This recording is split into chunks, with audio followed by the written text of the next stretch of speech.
Vous savez quoi? C'est mon moment favori de la semaine, c'est quand j'ouvre le micro du podcast AWS en français et que je peux parler avec vous, les milliers, parce que vous êtes des milliers à écouter le podcast toutes les semaines, et je vous en remercie. Les nouveautés au 27 juin, on va parler sécurité, puisque c'était la conférence Reinforce à Philadelphie cette semaine. On va parler de Lambda, d'S3 et de Valky Glide. Restez branchés, restez connectés, c'est le podcast AWS en français. C'est parti, c'est maintenant. Le podcast AWS en français. Sébastien Stormac. Merci d'écouter le podcast toutes les semaines, de vous abonner, de nous laisser vos feedbacks, vos petits pouces vers le haut. J'ai rencontré quelqu'un qui me disait qu'il écoutait le podcast pendant la nuit, pendant des moments d'insomnie entre 3 et 5 heures du matin. Je vais donc prendre une voix douce et calme pour te permettre de te rendormir. Non, parce que sinon je risque d'endormir tout le monde. Parlez-en autour de vous, à vos collègues, à vos amis. Partagez votre enthousiasme pour ce podcast également. Ça fera encore grandir la communauté. Je vous ai dit beaucoup de news la semaine passée, la semaine d'avant. Pour une fois, je ne les ai pas comptés, mais il y avait la conférence Reinforce. Alors Reinforce, c'est une des grandes conférences AWS qui rythme l'année. Vous savez, il y a reInvent en fin d'année à Las Vegas. Il y a tous les summits dans toutes les villes. Paris commence la saison en général en avril. D'ailleurs, c'est booké déjà pour le 1er avril. C'est pas une blague. 1er avril 2026. Et ça sera encore une fois au Palais des Congrès à Paris. Mais je m'égare, je voulais vous parler de Reinforce. Reinforce, c'est une conférence orientée sécurité qui a eu lieu le 16 et le 18 juin de cette année à Philadelphie, New Jersey, Pennsylvanie. Philadelphie, c'est la capitale de la Pennsylvanie, mais enfin c'est juste l'un à côté de l'autre, aux États-Unis, avec beaucoup d'annonces liées à la sécurité. Mes collègues du blog AWS News ont fait un petit résumé, comme on fait pendant reInvent, avec les liens et les principales annonces de sécurité. Je ne vais pas tout vous lire parce que c'est un peu long, mais les aspects que je retiens, c'est une nouvelle fonctionnalité dans IAM Access Analyzer, qui est cet outil joint à IAM pour vérifier les accès. Donc maintenant, les équipes de sécurité peuvent vérifier quels sont les principals, donc quels sont les rôles, les personnes, les groupes dans une organisation qui ont accès à des ressources critiques comme des buckets S3, des tables DynamoDB ou des snapshots de bases de données RDS, en utilisant du raisonnement automatique pour évaluer toutes les policies, les SCP, les policies des groupes, etc. et de vous faire part de leurs conclusions dans un seul dashboard unifié. Donc c'est dans IAM Access Analyzer. Une autre nouveauté sécurité d'IAM, c'est que maintenant il est obligé d'activer, vous êtes obligé, nous sommes obligés d'activer le multifactor authentication pour les comptes root sur tous les types de comptes. C'était déjà le cas pour certains types de comptes, les comptes maîtres d'organisation. Maintenant c'est pour tous les comptes. Vous le savez, le MFA c'est le moyen d'éviter les attaques de phishing. 99% des attaques liées à l'utilisation frauduleuse, au vol de mots de passe. Alors vous pouvez utiliser plusieurs types de méthodes MFA. Les clés FIDO, c'en est une. Les apps d'authentification, par exemple, c'en est une autre. Si vous avez Google Authenticator ou Microsoft Authenticator, ou des one-time passwords dans vos gestionnaires de mots de passe comme dans OnePassword également, c'est maintenant obligatoire et un utilisateur peut avoir jusqu'à 8 devices MFA connectés à leur compte root ou un utilisateur IAM individuel. Nouveauté côté Network Firewall avec un nouveau groupe de règles. Vous savez, une Network Firewall, c'est un firewall entièrement managé sur AWS et vous ne devez pas définir les rôles, les règles de filtre de ce firewall une à une. Vous pouvez appliquer des règles managées par AWS, prédéfinies. Eh bien, il y a un nouveau groupe de règles qui a fait son apparition et qui, lui, est créé sur base des données de renseignement qu'AWS collecte. Vu la taille du réseau d'AWS, on est exposé à des tas d'attaques. On a des honeypots également, des sites pour attirer les attaques et pour les analyser. Eh bien, on analyse tout cela et on en génère des règles pour vous défendre contre les attaques les plus courantes. Par exemple, les URL qui gèrent des malwares, les serveurs command and control de botnet, les pools de cryptage de mining de crypto-monnaies, etc., etc. Donc tout ce qu'on arrive à identifier par notre réseau de honeypot qui s'appelle Matpot, et je vous mets le lien évidemment dans les notes de ce podcast, se traduit après analyse en un groupe de règles que vous pouvez appliquer maintenant à vos network firewall. Des nouveautés du côté des consoles, puisque WAF, le Web Application Firewall, simplifie l'expérience console avec 80% des configurations les plus courantes qui sont maintenant facilement accessibles en quelques clics dans les consoles. On appelle ça des configuration packs, des protection packs qui sont préconfigurés. Même chose côté CloudFront, avec des configurations ultra classiques chez nos clients qui permettent d'accélérer, de sécuriser vos applications web juste en quelques clics, par exemple le provisionnement des certificats TLS, de la configuration DNS ou des règles de sécurité les plus communément utilisées se font maintenant très très facilement avec quelques clics dans la console. Donc nouvelle console, enfin console améliorée en tout cas pour WAF et pour CloudFront. Alors j'ai parlé des certificats TLS, il y a une nouveauté sur le gestionnaire de certificats, AWS Certificate Manager, qui permet maintenant d'exporter vos certificats. Jusqu'avant, les certificats que vous créiez au passé sous Certificate Manager n'étaient utilisables qu'à l'intérieur du cloud AWS. Vous ne pouviez pas exporter le certificat public, et bien maintenant vous pouvez le faire. Donc pour vos scénarios hybrides ou multi-cloud par exemple, vous pourriez gérer vos certificats dans Certificate Manager et puis les exporter vers d'autres services on-prem par exemple, ou d'autres clouds carrément via cette nouvelle fonctionnalité. Et puis ma préférée, mais de loin, ma préférée, c'est cette annonce de Amazon Verified Permission. Vous savez, Amazon Verified Permission, c'est un service qui n'était pas très connu, pas très utilisé non plus, parce qu'il coûtait relativement cher. C'est un service qui permet de définir des règles d'accès, des règles d'autorisation. Si l'utilisateur a une adresse email qui se termine par amazon.com et qu'il a été authentifié comme ça, avec du MFA, alors il a accès à telle et telle ressource. Ces règles, vous les exprimez dans un langage open source standard qui s'appelle CEDAR, et Amazon Verified Permission, c'est un service managé serverless qui permet à vous, développeurs, de vérifier ces règles par rapport à vos applications. C'est-à-dire, dans l'application, vous faites un appel API à Amazon Verified Permission en passant un peu de contexte, par exemple le nom, l'adresse email ou un token JWT par exemple qui représente l'utilisateur, et puis ces règles vont être évaluées par rapport aux policies d'accès qui sont définies dans le langage CEDAR, et globalement, pour faire vite, Amazon Verified Permission vous répond ok, c'est bon, cet accès est autorisé, ou non, ce n'est pas autorisé. Ça coûtait relativement cher, les prix ont baissé, alors accrochez-vous bien, de 97%. Ça coûte maintenant $5 par million d'évaluation de policies. Là où c'était très cher avant, ça devient tout à fait abordable maintenant, et je vous invite à aller regarder Amazon Verified Permission pour découpler votre business logic, votre code, de la partie gestion des autorisations qui peut être fait même par une autre équipe qui gère les policies dans EVP. Et c'est pas tout, c'est pas la seule bonne nouvelle autour d'EVP. L'autre bonne nouvelle également, c'est que si vous développez des applications web avec le framework Express.js, qui est très très très populaire parmi les développeurs d'applications web en Node, en JavaScript, et bien maintenant il y a une librairie pour faciliter l'accès à Amazon Verified Permission. Donc vous n'êtes plus obligé d'utiliser les API relativement bas niveau qui étaient fournis dans le SDK de JavaScript, mais vous avez une librairie haut niveau, open source entièrement, disponible sur GitHub pour intégrer des permissions et exposer vos ressources dans l'application. Il y a un blog qui vous montre cela, qui vous montre les changements sur le code que vous pouvez faire pour intégrer ainsi EVP, Amazon Verified Permission, dans vos applications. Voilà, là c'était le tour des annonces sécurité de Reinforce, mais il n'y a pas eu que Reinforce ces 2 dernières semaines. On va parler un tout petit peu d'S3, un peu beaucoup même d'S3, de Lambda et de Valky. Et je commence par S3 avec une nouveauté qui date de cette semaine. Vous savez que dans S3 vous pouvez avoir des buckets qui sont des tables Apache Iceberg, ou vous pouvez avoir des tables Iceberg dans vos buckets self-managés également.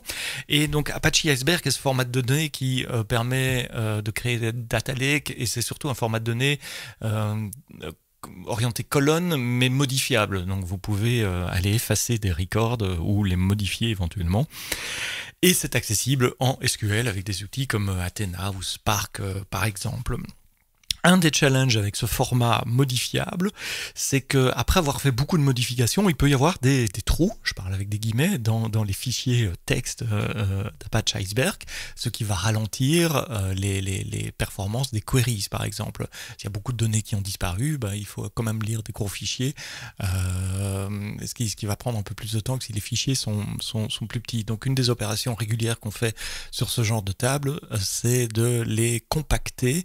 Il y a 3 méthodes de compaction qui sont prévues par le format Apache Iceberg, et jusqu'à présent dans S3 Table on n'en supportait qu'une seule, et même sur vos buckets managés on n'en supportait qu'une seule qui s'appelle BinPack. Nous en rajoutons 2, une qui s'appelle Sort et une qui s'appelle Z-Order. Alors à quoi ça sert, vous allez me dire? Eh bien l'organisation, la compaction des données par clé de tri, ça permet de réorganiser les records en fonction de votre clé de tri. Par exemple, si vous avez une table avec des clés de tri définies dans le schéma, par exemple pour une liste de villes et une liste de codes postales, eh bien la compaction va réordonner les données en fonction de ces clés de tri, de manière à ce que les scans puissent être extrêmement performants et n'aller lire que ces données. Ça prendra moins de temps, donc c'est bon pour vos utilisateurs, et puis ça coûtera moins cher aussi, parce qu'en général, et en tout cas avec Athena, vous payez au mégabyte ou au gigabyte de données scannées. Donc ça c'est le sort compaction. Et puis si vous avez des algorithmes de query sur plusieurs facteurs, il y a un autre type de compaction qui s'appelle Z-Order, qui est particulièrement intéressant si vous devez faire des queries sur plusieurs colonnes à la fois. Par exemple, imaginez que vous ayez une application qui gère les déplacements de taxi, par exemple, à la Uber. Vous pourriez faire des queries qui sélectionnent toutes les données en fonction d'un endroit de pick-up, un endroit de drop-off et un montant de prix de la course. Si vous avez des queries multidimensionnelles comme ça, le Z-Order Compaction va au fait créer une nouvelle colonne avec une représentation binaire concaténée de ces 3 valeurs, de manière à rendre les recherches sur ces 3 valeurs de façon beaucoup plus performante. Donc c'est disponible maintenant sans supplément de prix sur les tables managées, mais aussi sur les buckets que vous managez vous-même, les buckets standards S3, les bons vieux buckets à papa, avec AWS Glue Data Catalog sur ces buckets. Et dans le blog post, je vous montre différentes queries et comment vous pouvez prendre avantage de tout cela. Autre nouveauté d'S3, je vais en parler un peu moins longtemps, c'est S3 Express One Zone. Donc c'est une classe de stockage dans S3 qui ne replique pas les données sur 3 availability zones, puisque vous savez, les données dans S3 sont répliquées par défaut au sein d'une availability zone, donc dans plusieurs disques physiques dans une availability zone, mais entre plusieurs availability zones. C'est le défaut depuis le début qu'S3 existe, depuis bientôt 20 ans qu'S3 existe, 19 ans pour être précis. Donc chaque fois que vous mettez un fichier sur S3, il est répliqué minimum 6 fois sur 3 availability zones, et puis plusieurs fois au sein de chaque availability zone.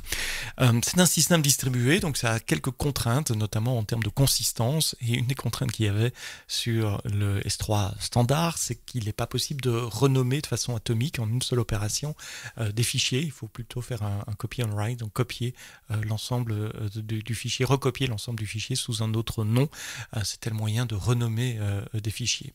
Et bien maintenant dans Express One Zone, qui est une sous-classe de stockage d'S3, une classe de stockage où il n'y a pas de réplication entre plusieurs availability zones, où le stockage se fait uniquement dans une zone de disponibilité, donc avec un peu moins de durabilité. Il n'y a pas les 11 nœuds de durabilité comme il y a d'habitude sur S3, mais c'est utile, Express One Zone, si ce sont des données que vous pouvez reproduire, par exemple, des dérivés d'images, de vidéos, des backups ou des choses comme ça. Des backups peut-être pas, c'est peut-être pas une bonne idée, mais pour tout ce qui est reproductible ou pour les données qui n'ont pas nécessairement besoin de 11.9 de durabilité. Donc dans Express One Zone, maintenant vous avez une nouvelle API qui s'appelle Rename Object et qui est atomique. Donc vous pouvez renommer vos fichiers en une seule opération, là où vous aviez besoin d'une orchestration en plusieurs étapes avant. Et ça, c'est quand même vachement bien.